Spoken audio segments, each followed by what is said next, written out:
Friends ఇప్పుడే అందిన వార్త. లడ్డూపై సీఎం చంద్రబాబు క్షమాపణలు చెప్పాల్సిందేనా?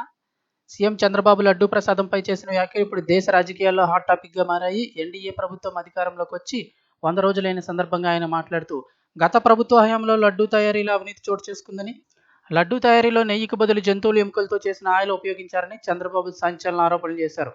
ఇదే సమయంలో ఎన్డీడీబీ కాల్పిచ్చిన రిపోర్టు కూడా బయటికి రావడం జరిగింది. దీంతో ప్రపంచ ప్రఖ్యాతిగాంచిన తిరుమల లడ్డూపై దేశవ్యాప్తంగా తీవ్ర చర్చ సాగింది. ఇక లడ్డూలో వాడే నెయ్యిపై జూలై 8, 2024న ల్యాబ్కు పంపించగా, జూలై 17వ తేదీన ఎన్డీడీబీ కాల్ఫ్ ల్యాబ్ అయితే నివేదిక ఇచ్చిందన్నారు. ఈ వివాదంపై వైసీపీ శ్రేణులు సైతం ఘాటుగానే రియాక్ట్ అయ్యారు. ఇక ఎన్డీడీబీ కాల్ఫ్ ఇచ్చిన రిపోర్టులపై వైసీపీ పలు అనుమానాలు వ్యక్తం చేసింది.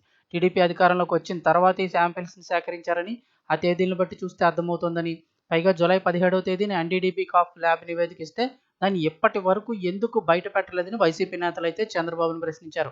అలా కాకుండా ప్రభుత్వంలోకి వచ్చిన 100 రోజుల తర్వాత ఇలాంటి ఆరోపణలు చేయడం వెనుక రాజకీయ ఉద్దేశం ఉందని ఇట్టే తెలిసిపోతోందని కూడా వైసీపీ నాయకులు అభిప్రాయపడ్డారు. ఇక లడ్డూ వివాదంపై వైసీపీ నాయకులు వేసిన పిటిషన్పై విచారణ చేపట్టిన దేశ అత్యున్నత న్యాయస్థానం సోమవారం నాడు రాష్ట్ర ప్రభుత్వంపై కీలక వ్యాఖ్యలు చేయడం జరిగింది. రాజకీయాల నుంచి దేవుణ్ణి దూరంగా ఉంచాలని వ్యాఖ్యానించింది. ఈ సందర్భంగా రాజకీయాలకు, మతానికి మధ్య ఉండాల్సిన దూరాన్ని కూడా సుప్రీంకోర్టు గుర్తు చేసింది. ఇక ఈ విషయంపై మాజీ ఎంపీ భరత్ మాట్లాడుతూ, హిందూ సమాజానికి చంద్రబాబు బేషరతుగా క్షమాపణ చెప్పాలని డిమాండ్ చేశారు. మాజీ ఎంపీ మార్గాని భరత్, బాధ్యతాయుతమైన పదవిలో ఉన్న వ్యక్తి ఈ రకంగా మాట్లాడితే పారదర్శకత ఏముంటుందని ప్రశ్నించారు. వైఎస్ఆర్సీపీ రాష్ట్ర అధికార ప్రతినిధి మార్గాని భరత్ మంగళవారం మీడియాతో మాట్లాడుతూ, దేవుణ్ణి రాజకీయాల్లోకి లాగొద్దంటూ సుప్రీంకోర్టు చెప్పింది. వైఎస్ జగన్ ఏ అంశాల గురించి మాట్లాడారో అవే అంశాలను సుప్రీంకోర్టు ప్రస్తావించింది. చివరకు సత్యమే గెలుస్తుంది.